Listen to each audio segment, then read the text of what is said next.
They both got the goth kind of look going for them. Maybe that's why I love them both. Yeah, you're into goth chicks.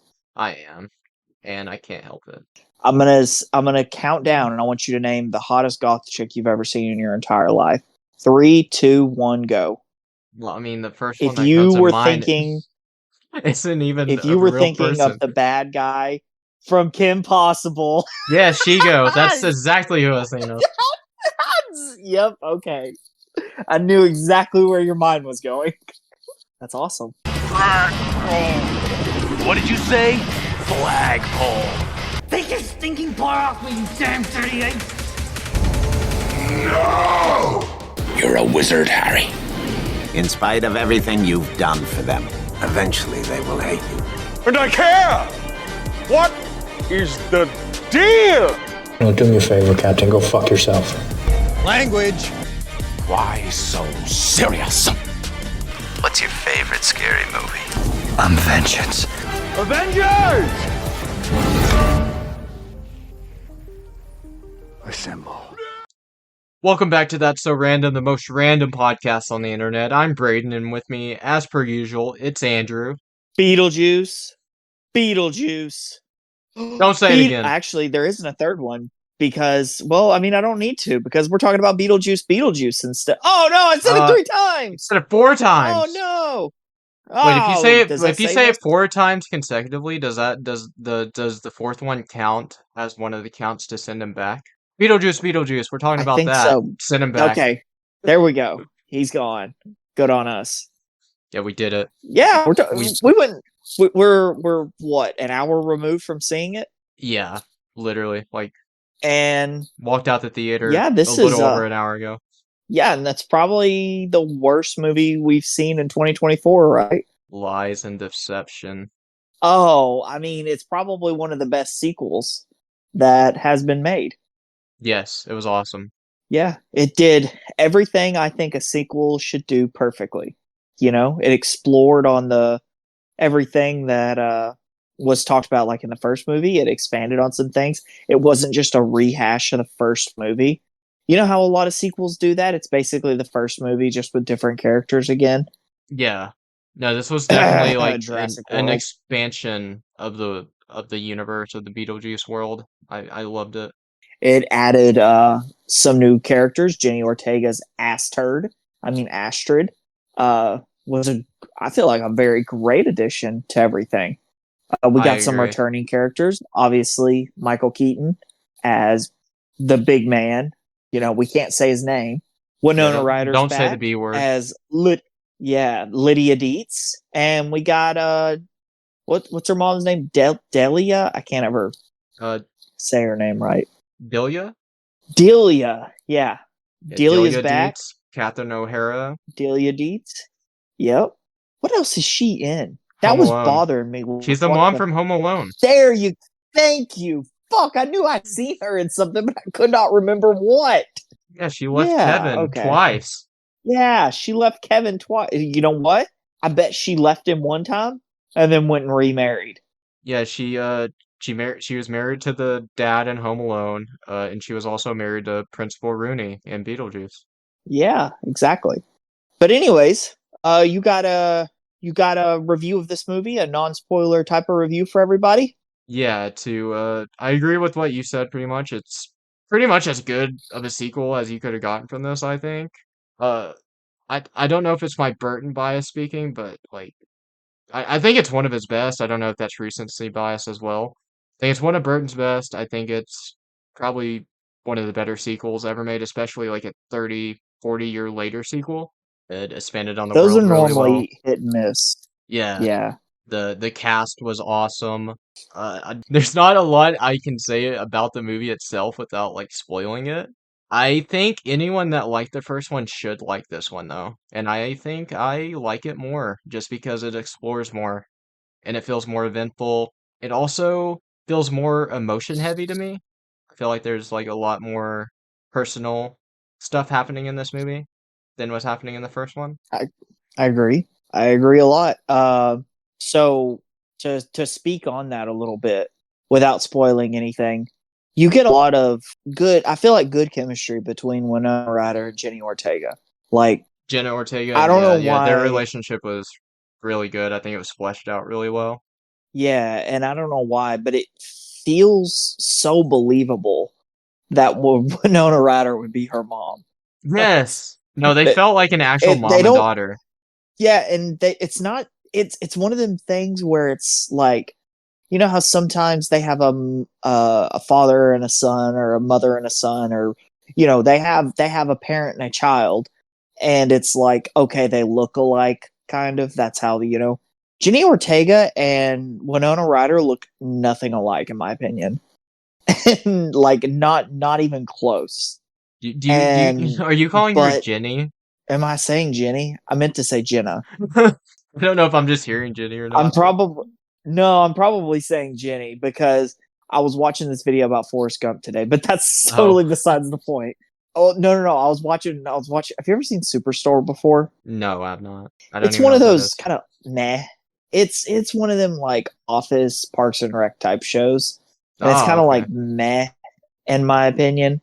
So not as But you good remember as The the Office or Parks and Rec. not really, but you remember the animal control guy from Parks and Rec who was like high all the time? His name was like Brett or something, and they get fired. Him and the other little stoner guy get fired. Yeah, I think I remember who you're talking about. Well, that guy plays a character in Superstore, and he like does announcements over the store. Anyways, he's like explaining the plot of Forrest Gump through the store speakers, and he's like, "Anyways, this chick Jenny, right? She dies of AIDS, but it's not said that it's AIDS. It's just heavily implied that it's AIDS." It's just he went on and on about that. So I've got that stuck on my mind because I've been giggling about that all day. Anyways, that's totally beside the point. They look nothing alike, is what I was trying to get at. But their relationship feels like they're a real mother and daughter. So I'm glad they did something like that, Yeah, instead of just trying to cast somebody who kind of looks like Winona Ryder. yeah, that's true. I mean, I think they look enough alike to pass as mother-daughter, but yeah, They both got the goth kind of look going for them. maybe that's why I love them both.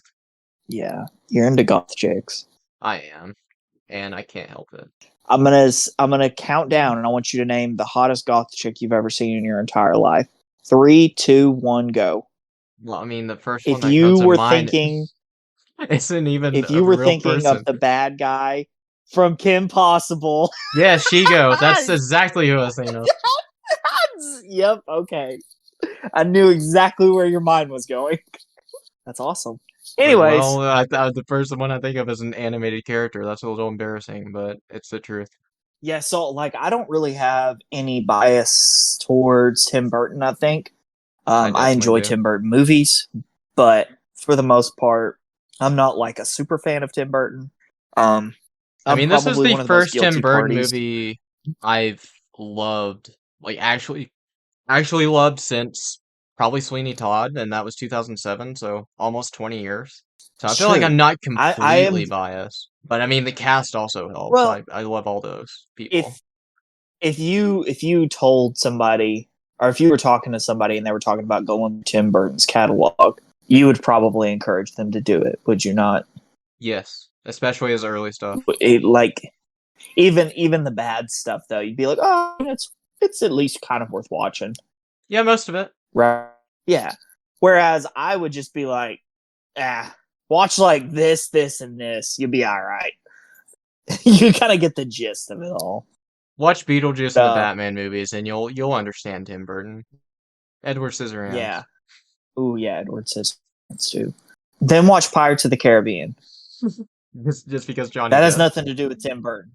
Yeah, just fuck it. Johnny Depp's in that. He's in a lot of Tim Burton movies. What's that one? Dude, Dark Shadows. Johnny Didn't Tim Depp, Burton. yeah. Johnny Depp and Michael Keaton are just Tim Burton's guys. Those are like there are very few movies where one of those two are not the lead of his film. That is true. Like out of Tim Burton's catalog, it's like that. You know that thing. Up until like last year or the year before or something like that. It was like The Rock, John Cena. It like it had these certain guys, and it's like they were in pretty much involved in a WrestleMania up until like last year or something like that. They were involved in some sort of WrestleMania, and it's like because those were Vince McMahon's kind of guys. Well, like Michael Keaton and Johnny Depp, those are Tim Burton's guys. Yeah, 100%. Something But else I will say before we jump into spoilers is I don't know if this is really spoilery. I don't think it is, but there was honestly a lot more of Beetlejuice than I expected. I kind of expected it to be like the first one where like he's not really around for the first half and then it becomes his movie, but I think this is through and through it kind of his movie. yeah, in my opinion, like there wasn't as much like Winona Ryder and Jenny Ortega as I thought there was going to be. Like I know it's heavily focused on them, but I figured pretty much every scene would involve one of them. But like to what you were saying, we got like a lot of Beetlejuice, way more than I thought. Yeah, there's just way more afterlife Like stuff in general than I expected. yeah, like they delve into probably. Well, I guess that's kind of spoilery, but I mean it's really not. They delve into like more like of Beetlejuice than like we would be used to seeing. Like they explore a lot from like what was said in the first movie, but that kind of ventures towards spoiler territory. So I won't really say any more about that. Yeah, what they do does make sense because the first one they basically just established Winona Ryder can see ghosts. So they kind of take that and go from there in this one, and that's all I'll say.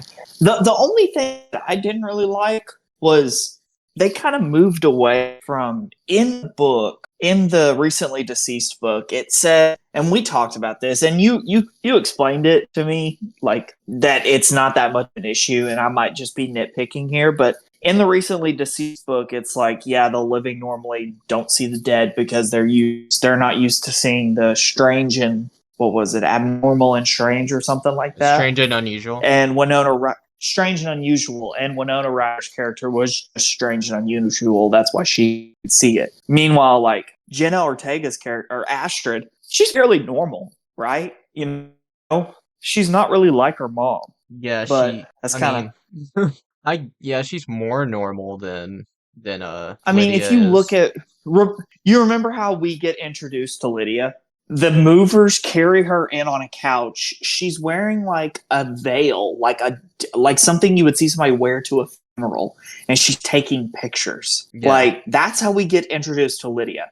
How we get introduced to Astrid is she's just out of school, just doing normal stuff. It's like, okay, like that's so normal compared to her mom. Yeah, that's true. Fair enough. That's the only like nitpicky thing I have, but it's so minor. It doesn't hurt the experience of the movie at all. Yeah, I'd agree, and I'd recommend this to anyone that heavily recommend, especially like the first one. And if you're like me and just kind of like Tim Burton in general, I mean, you're probably already going to go see it. So I don't really have anything more to say. So how many Beetlejuices would you give this? Keep in mind we've had the first movie, we've had this movie, and there was technically another guy in this movie, and his name was Bob. So 3 out of 3 is perfect there. So what would you say? I want another one, so I'm gonna say 4 out of 3. 4 out of 3 Whoa, Beetlejuices. 4 out of 3. Oh my gosh, that might be the highest score anybody has ever received on That So Random. It's possible. I don't know if we've ever gone over 100%.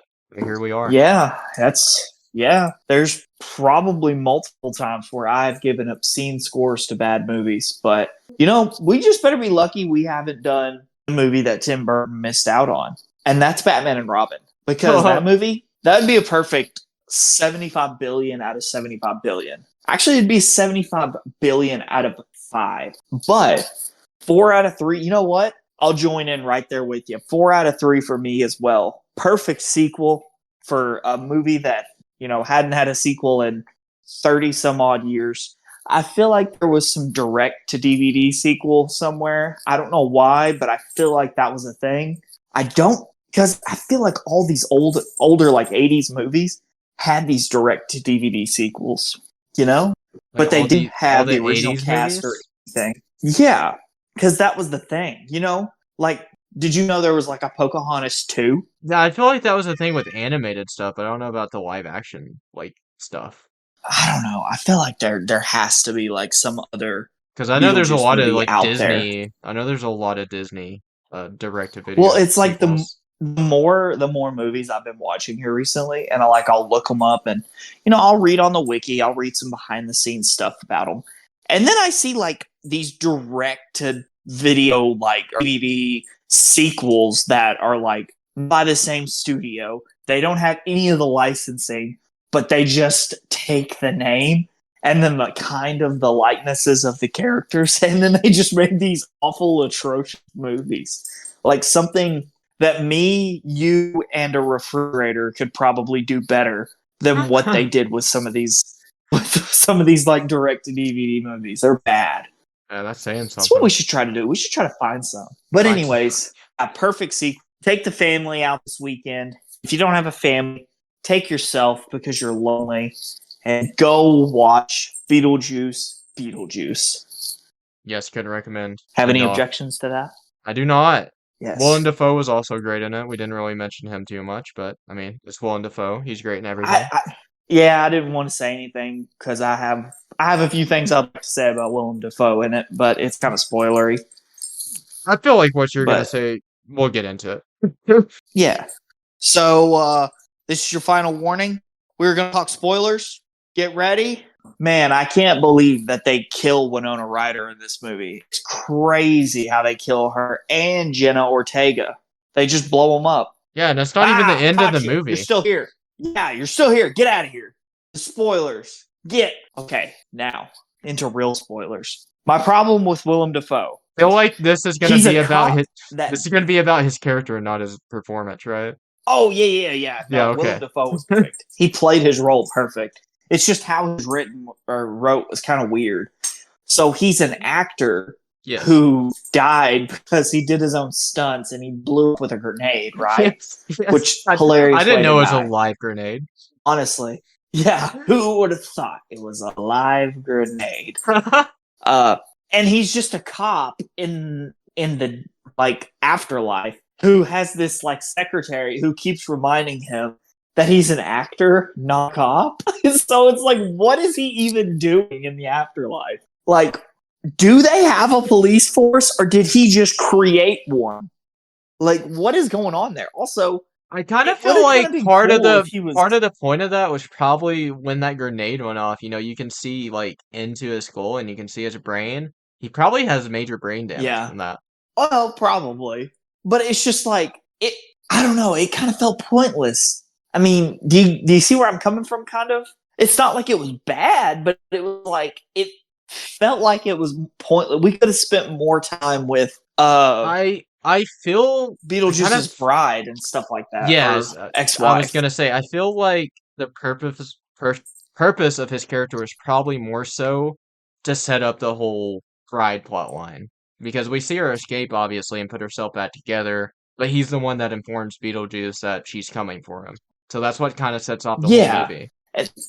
I don't know. I don't know. It's honestly, it's more nitpicky on my part. There was nothing wrong with Willem Dafoe or his character or anything. It just kind of felt pointless. But when he was on the screen, I did get a laugh normally. Man, yeah, I just love Willem Dafoe. There was that- That's how I wasn't complaining. Yeah, and there was that one scene where he's like, I didn't choose to be a cop. Like, it's like the cop life chose me or something like that. And his secretary hands him a cup of coffee and she's, you're an actor, sir, not a cop. He says, there you are, always keeping me grounded. As he just crumbles the cup of coffee, the full cup of coffee, and throws it in the trash. Jeez. And it's like, okay, that's Like pretty funny. That's why I like you. Keep me grounded. Yeah. And it's, I don't know. So And the the whole plot moment- of this movie is just Yeah, the moment with Willem Dafoe, this is more towards the end, but when he's talking to the army and hyping them up, he's just reading off the cue cards that secretary yeah. has behind him. And like the whole plot of this movie is essentially Beetlejuice's wife. There's actually quite a few random plots going on in this, you know? Yeah, there's a lot. Like every character's got something. Yeah, they're honestly, like we talked about this, there was a lot more going on in this movie than there was the first one. Yeah, That's not a 100%. bad thing. Typically that can be bad for a movie, I always feel like, because it's like they get all the plots get super convoluted and we don't get like good payoffs for each plot point. Yeah, I feel This like movie all these didn't were. suffer from that. Yeah, no, I feel like that's mostly because they were all tied together at the end really, really well. And I mean, Yeah. they were all already connected through Beetlejuice. So it just worked. So it's like the first thing we figure out is Lydia has started using her power, which is now a power. It's not just some, strange and unusual thing, which that was what I was kind of talking about earlier is now it's hinted as, or it's implied it's more of an ability than anything. Once again, it's just kind of nitpicky on my part. I wish they kind of would have stuck with the strange and unusual, but whatever. I feel like it was It's just now an put that way ability in this more than one anything. because she was using it to like for television and to profit and such. Yeah. So she gets this like TV show, kind of like a paranormal ghost hunter medium type of deal, and she's dating her manager. That's like plot point one. Her dad dies, which is what was his name? Fuck, I already forgot. I also do not Forgot what the remember. dad's name. Shit. Give me 1 second. I want to say Charles, but that I don't know if that's right. I feel like that's right, but it's also wrong. That seems too simple for Wait. Tim Burton. Yeah, no shit. That's kind of what I was sitting there thinking. It is Hold on. Charles. It is Charles. I It was is right. Charles. Okay. No, yeah, he dies in what was it? Yeah, so Charles dies. Was it Jenna he had a Ortega when plane they crash. when they break the news to her? She's like, he was the most normal, Almost normal person almost in his normal family. Yeah. So like he dies. So then we get Delia like, being herself. Like her character doesn't change much from the first movie other than I don't hate her in this movie, kind of like how I did not. Yes. I didn't hate her in the first movie, but I did not like her at all. But it was you weren't supposed to like her, Yeah, yeah. No, I feel like she was so much you more get- likable in this one. So you get Charles's death. You get Astrid not liking her mom because her mom and her dad split up. Her dad was a free spirit. Her mom, is her mom. Her dad died in the Amazon, and Astrid blamed Lydia. So you get that whole divide of them two going on. You get what Delia likes to say is payback for the way that Lydia treated her. You got that one joke where she's like, "You blamed me after your mother's death," and Lydia says, "My mom isn't dead." She's like, "Well, she just kind of brushes it off." Yeah, that was interesting But- because I'm like, what happened to her mom? Where is her mom? Because it never explains that in the first one either. Because I kind of assumed maybe she was dead from the first one, and maybe that's why Lydia had that connection to death and why she was so gothic like. Because her her family in the first one is so detached from her. I'm like, did her mom die? They never really go into that. But here they say no, she's still alive. So I'm like, okay, where's her mom? Like, I want to see what's going on with her mom. And this is just my own headcanon. I feel like it was her mom may have left her and her dad. Maybe her mom didn't like the way that Lydia acted and dressed, and her dad was just kind of like, Charles was just like, do whatever the fuck you want to. Because in the first movie, Charles wasn't the worst human ever.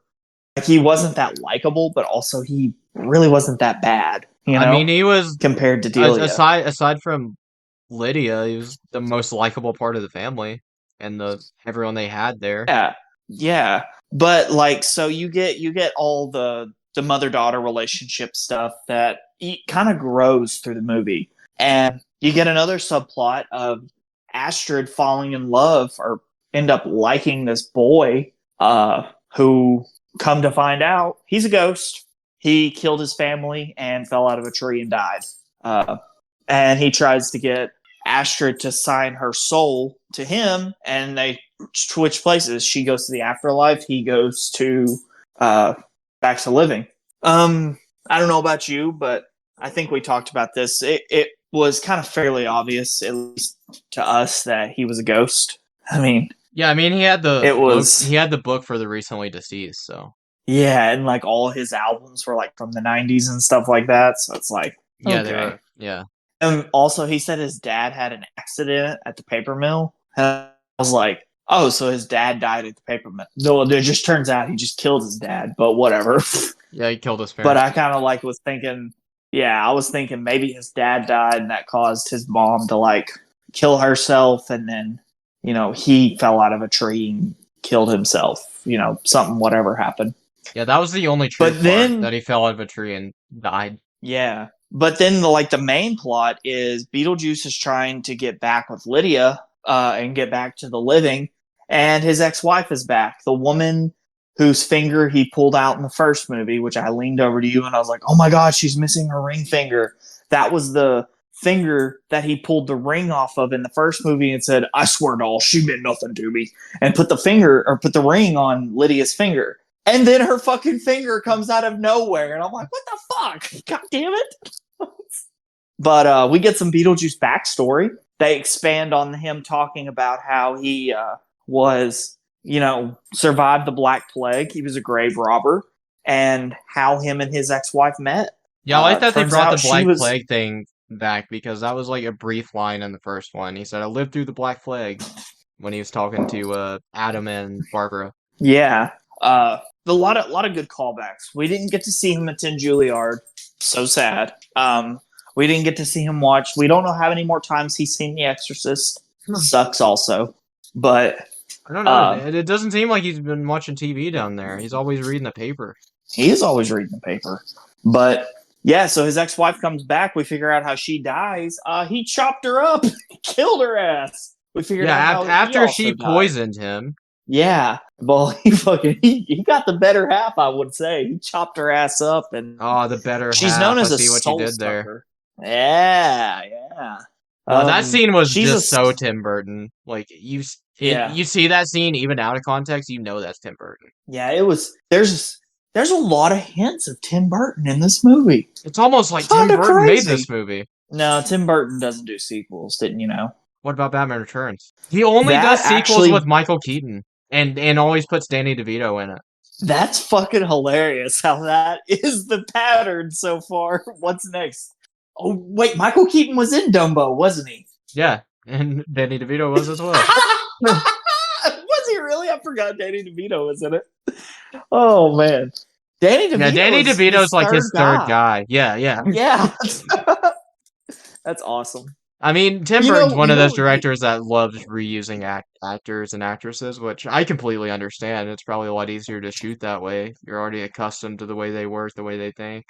Yeah, and it's like it's one of them things where he doesn't have to argue with somebody, Because Yeah, it probably makes shooting go so much more smooth. Yeah, it's like Tim Burton tells them to do something, and instead of somebody being like, "Well, blah blah blah blah," they just be like, "Okay, I know Tim's process. This is probably going to be good." And I'm sure if you come to him with suggestions, if you're one of them, you're a Tim Burton or a Johnny Depp or something like that. Michael Keaton. I said Tim Burton. Michael Keaton. Or Danny DeVito even. I feel like Danny he'll DeVito was probably probably just visiting Tim Burton like one day on set or Yeah. just in He's general. like, And "Hey." Tim Burton's like, "Hey, you want to be in Beetlejuice? And he's like, "Sure." He's probably like, what is my character going to do? He's like, "You're going to clean floors. You're going to die pretty quick. But you're just going to be walking around listening to Margaritaville." You're gonna like, be fuck it. you're gonna be in the setup of the film. Deal. Yeah, he's like, "Deal." Oh, okay. Yeah, that was funny that he's listening to Margaritaville. Yeah, it's so out of left field. Oh, and the singing. I know it's not Michael Keaton singing, but the like him throwing his voice and doing the little musicals. Yes. That was golden. Every time. Yeah, it that was just like happened, the people dinner sitting scene with behind us- the banana boat in the first one at the dinner Yeah. table. How everyone has the same voice. Yeah, and it's at the ending at the church scene. It comes together perfectly. Like Jenna Ortega's face. I think the pastor, the priest, whatever he was, he had the best facial expressions because he was the most confused to what was going on. But his mouth is moving and he's singing and stuff. Yeah. And then you got Winona Ryder's like concerned face, and then you got Jenna, her like she's also like super confused, but it was all so good. Like that got a chuckle every single time that happened too. Jenna Ortega and Catherine O'Hara like doing that little dance during that was great perfection. Yeah. This like your letterbox review. I just read it when I was looking for what Charles's name was, character's name, or what Charles's name was, and it said a return to form, and that's exactly what this is. For Tim Burton, anyways. Yes. Oh, what a This return to form. does, yeah. I don't think this does anything for like, Jenna Ortega or anything, because she's like one of the hottest commodities for young actresses right now. But That's true, but like, has Jenna Ortega, like, she did, I feel like the biggest movies she's done before this are the Screams, and I feel like this is probably going to reach a broader audience than Screams, so yeah, but this is she probably has the that biggest. Wednesday. Yeah, well, that's also with Tim Burton. Oh, it is a Tim Burton thing. I forgot about that. Yeah, it was pretty Oh solid. man. So like, Yeah, I've never watched it. Like, she started in horror, much like Anya Taylor-Joy, who we were talking about earlier. Not while recording, but just at the theater. Started in Yeah. horror, and she's like kind of getting that catapult to the next level right now. Because like Tim Burton's that next step to just being a blockbuster. Like, I don't know if she would ever be interested in doing like DC or Marvel, but who I would love to see her portray is a DC character. Zatanna. If you can guess who it is. Yeah, okay, I was about to say, you get $5 if you guess who it is. And, well, you guessed who it was, so fuck I've you. already had this screen casting, bro. Oh, have you really? He's too perfect.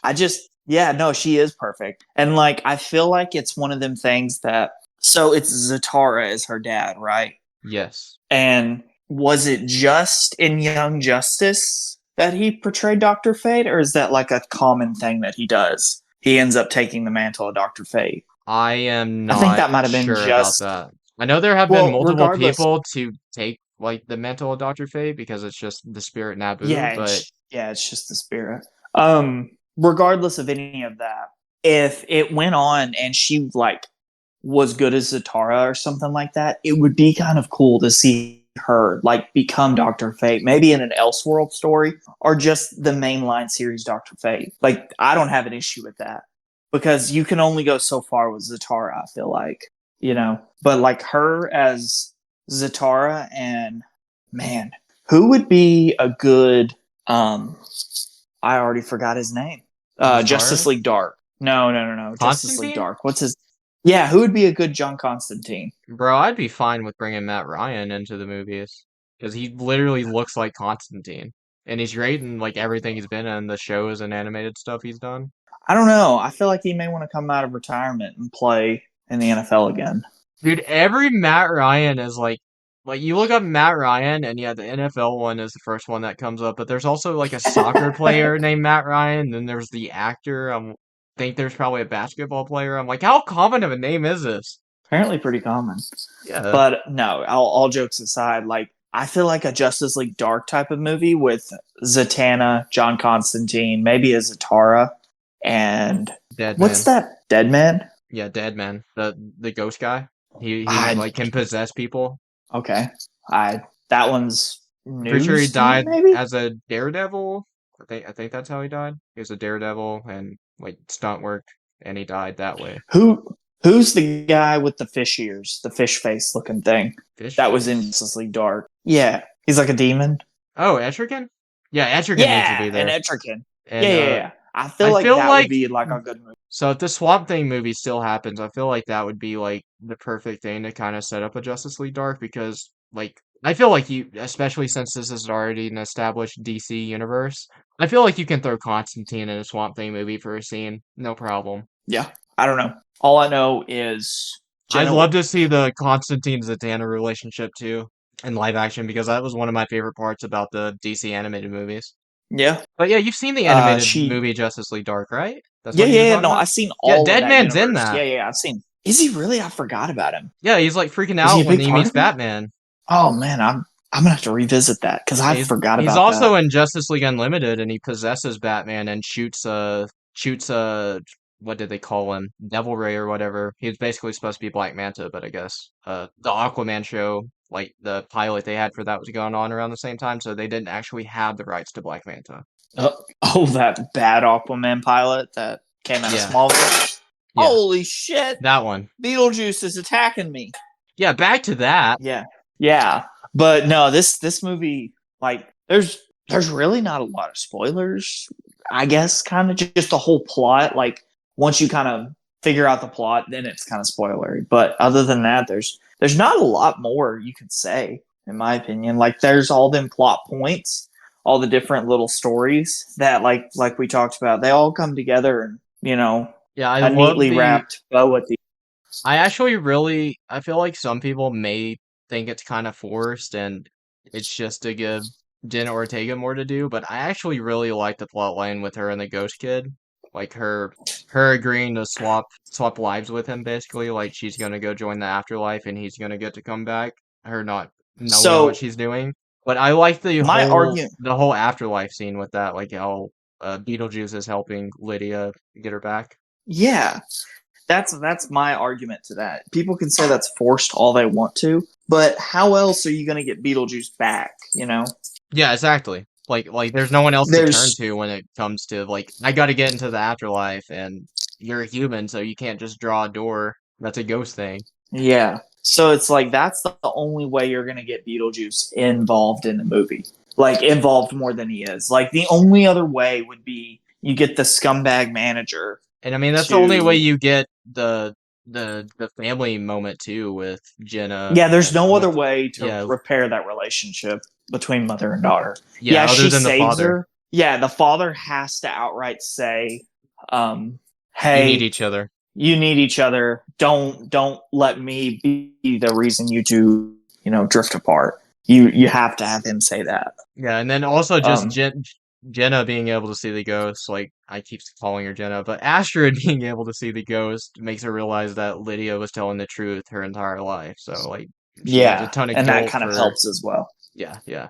So I don't know. I feel like it's important, and I also just love when dudes getting on about thinks he's about to like get on the train or whatever to go back to Oh, actual life, and Beetlejuice shows up and stamps it, and it just says shit out of what luck. did he? Yeah, what did he say? He said, in the wise words of somebody, I don't I remember. don't But then remember. he stamps it, and he like opens the portal to hell or something. Yes, there's We got fire, it. so that was hell. Yeah, we got an F bomb that was bleeped, and it was so fucking funny. It works with So the Beetlejuice church. though. Oh yeah, so I'm pretty sure though there was an F bomb dropped in the first one, and it wasn't bleeped. I don't know if there is an F-bomb in the first one. I I might be wrong, and I just saw it this weekend. I just rewatched it this weekend, and we were recording this on a Wednesday, and I could be wrong, but I swear there was an F bomb drop, but I might be wrong. I say this weekend. I watched it Monday, Possible, but but I feel like the only curse word I heard in the first one was shit. maybe so. Maybe I'm imagining something. But yeah, the church doors opens and he's like, "Oh fuck," and it's bleeped or something. I don't remember what it was he said, but it's when he saw his ex-wife, and it was so fucking Yes. funny.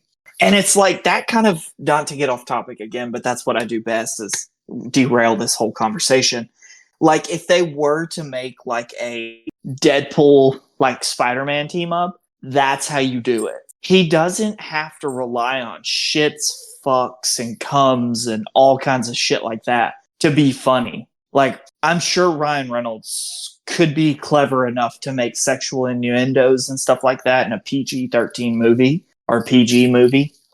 Make them like how they used to do in like Disney shows and stuff like that. They used to do that shit all the time that the parents would get, but the kids wouldn't, kind of deal. Yeah. Ryan Reynolds is clever enough to do that. And like you could reserve one moment for that movie where it's just like oh fuck, but it's just bleeped like it was in Beetlejuice, and it was just so funny because it fit. Yeah, I feel like you could probably, if you were doing Deadpool Spider-Man movie, you could probably have more than one bleep with Deadpool. Like, I mean, he can break the fourth wall already, so you can just be like, oh, I know this is a Disney movie, I know I'm teaming with Spider-Man, I can't do all the Deadpool things, because censors won't allow it, or the studio won't allow it. Yeah, but I love that when the bride comes in, Dolores comes in to get Beetlejuice. He uses the Lydia's fiance as a pawn, and he's like, look, here's a soul for you.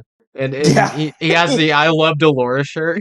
yeah. And then when they get a sandworm to take out the ex-wife and everything, Lydia's just like, instead of helping him, she just kind of shrugs her shoulders because Beetlejuice hits him with the truth serum, and he ends up admitting that he thought she was batshit crazy, and he was only there for the money, and they met at a grief counseling thing, and he totally was just there to prey on. Yeah, he just went there to exploit vulnerable women. Yeah, and it's like through the movie, they just kind of build him to have no redeeming qualities. And it's like, you're not supposed to like him at all, but there's always like that, oh, maybe he means well. But at the end, Maybe it's like, that's no, he's just... Yeah, because him and Dolores are like the villains of this movie. Like Beetlejuice is not really a villain in this movie like he was in the first one. Like he's not the bad guy. I mean, yeah, not really, no. I mean, he's not a good person. No, he's more of an he's anti-hero in this. Like he's in it for himself. Like he just wants to join the real world again, but also like he's helping Lydia with all this stuff. Yeah. My favorite thing Michael Keaton does, oh my god, it's every time they say his name for the first time, the Beetlejuice, he goes, "Ee!" He does that squeal. And that squeal, oh, I don't know why I find that so funny, but he did that in the first movie as well. The first time Barbara says his name to try to send him back when they're doing the wedding, he goes, "Ee!" The fucking squeal. He squeals and then zips their mouth shut. Yeah, and he does the same thing to Lydia in this one. She's like, "Beetlejuice," and he goes, "Ee!" And then she's got the thing. Oh, we gotta... This movie was trying to come at Alien Romulus right now. If you haven't seen Alien Romulus, spoilers. Dude, I was just thinking the same thing. Yes, we gotta mention baby Beetlejuice. Two different scenes we got baby Beetlejuice.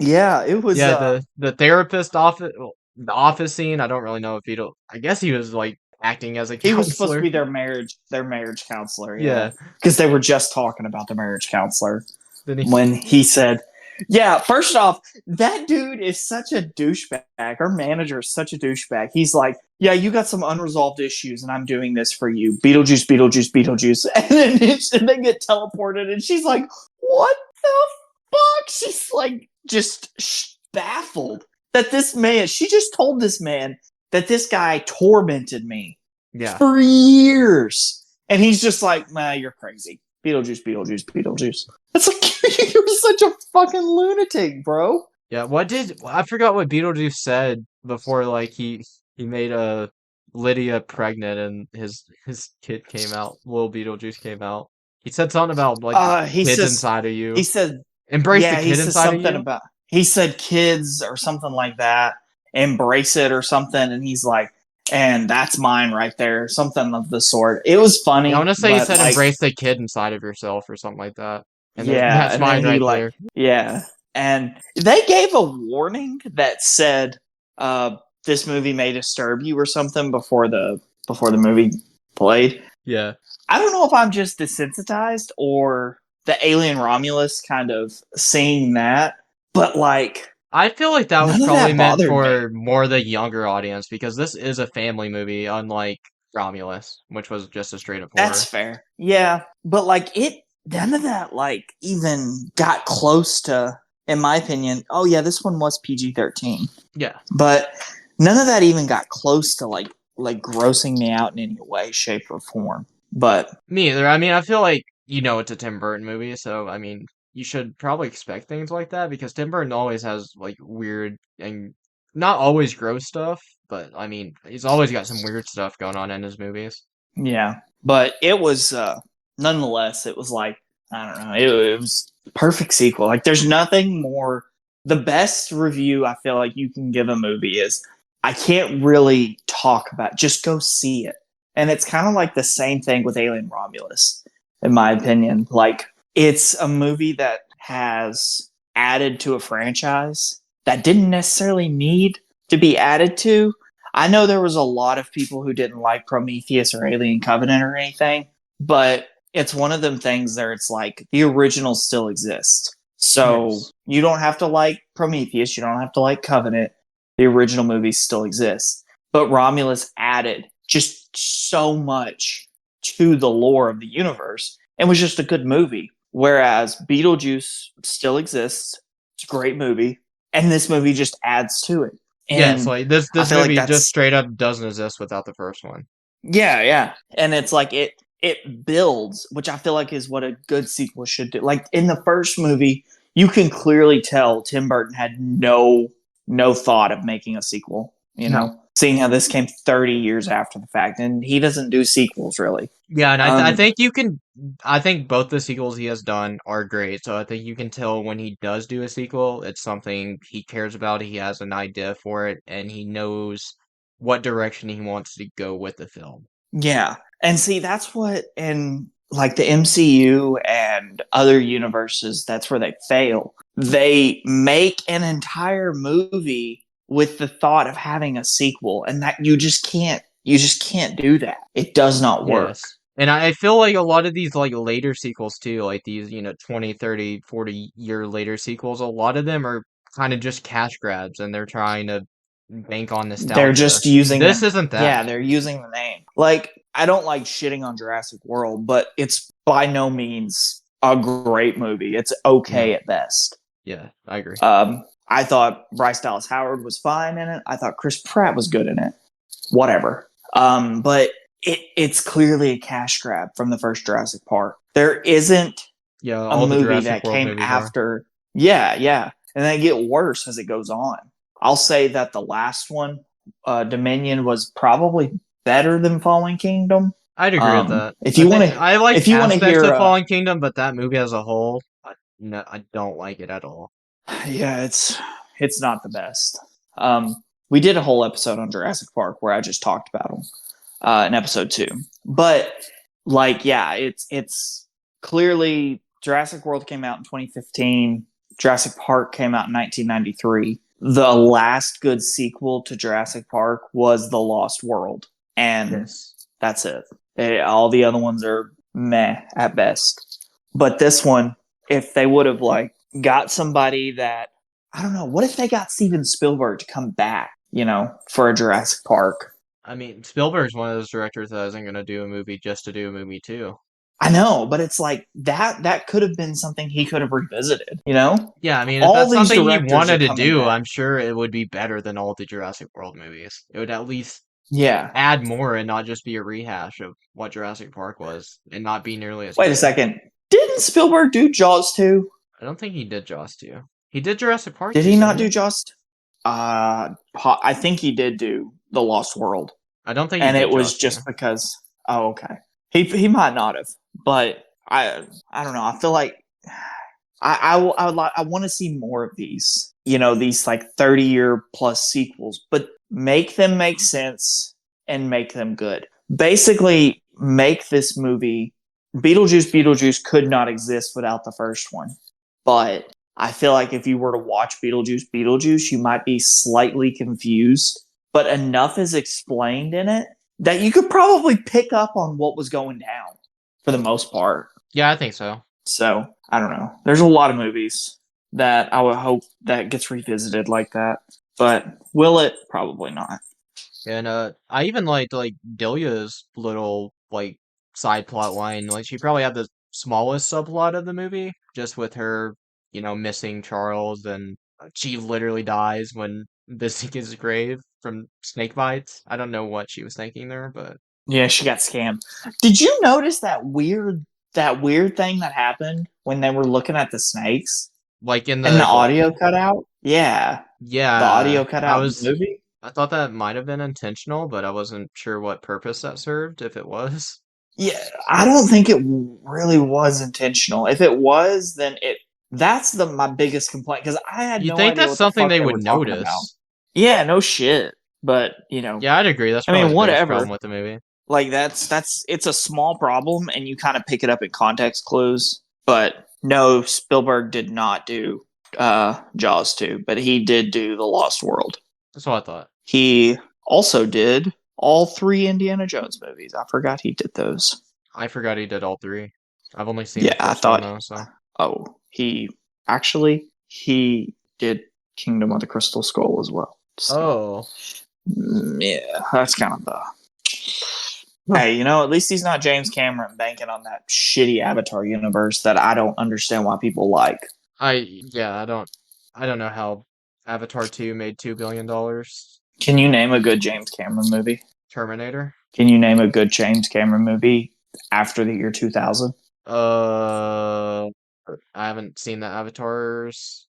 I don't know what else he did besides Alita Battle Angel. I haven't seen that, so no. I mean, personally, I don't like those Avatar movies. I'm not saying they're bad, but I don't really think they're good. I've Oh, never he did understood the Aliens hype too. around I them. forgot he did. I Well, you forgot said he did after Aliens. 2000, though. Yeah. Damn, he really liked Arnold Schwarzenegger.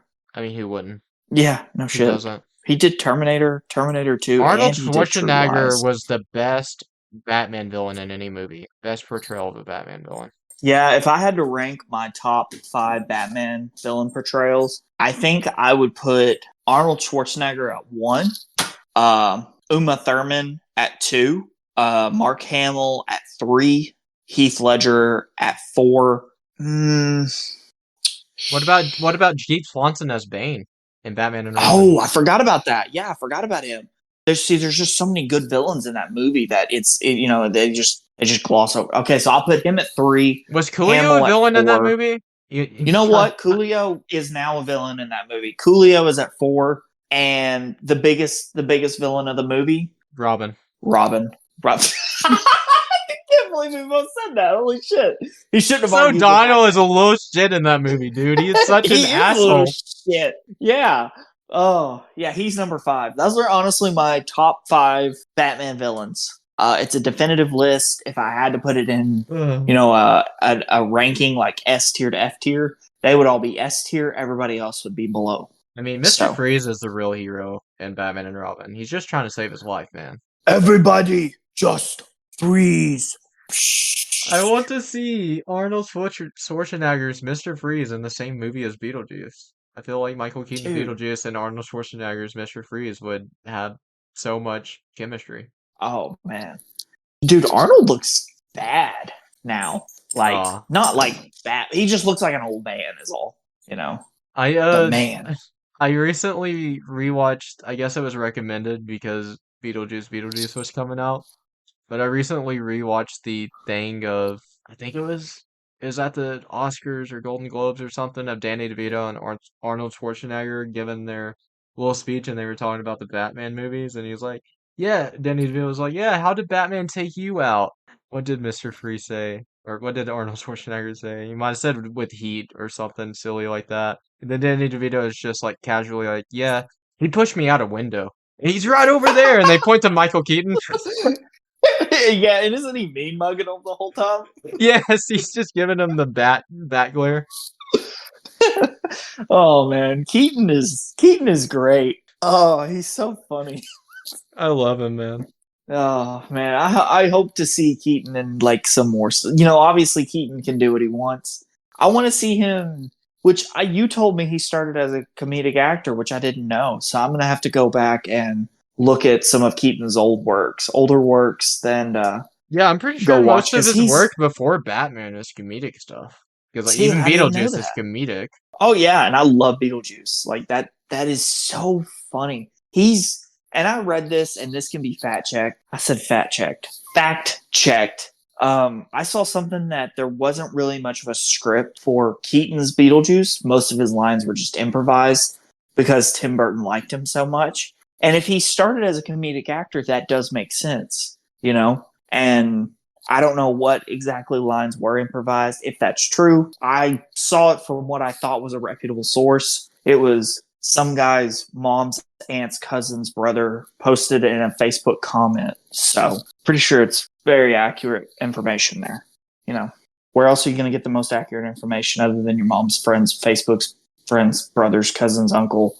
I don't know if I feel like he definitely did start as a comedic actor, but I don't think it was too long before he started getting into the dramatic type stuff, because Michael Keaton's always kind of been an actor's actor. Like, whatever the role is, he's gonna put himself in that. It was either Bob Odenkirk or Bill Burr said one time that comedic actors are the best dramatic actors, but dramatic actors can't be comedic actors. So if that's the case, Keaton definitely started as a comedic actor then. Yeah, because he's great. Like, I mean, look at Bob Odenkirk. He's He's hilarious.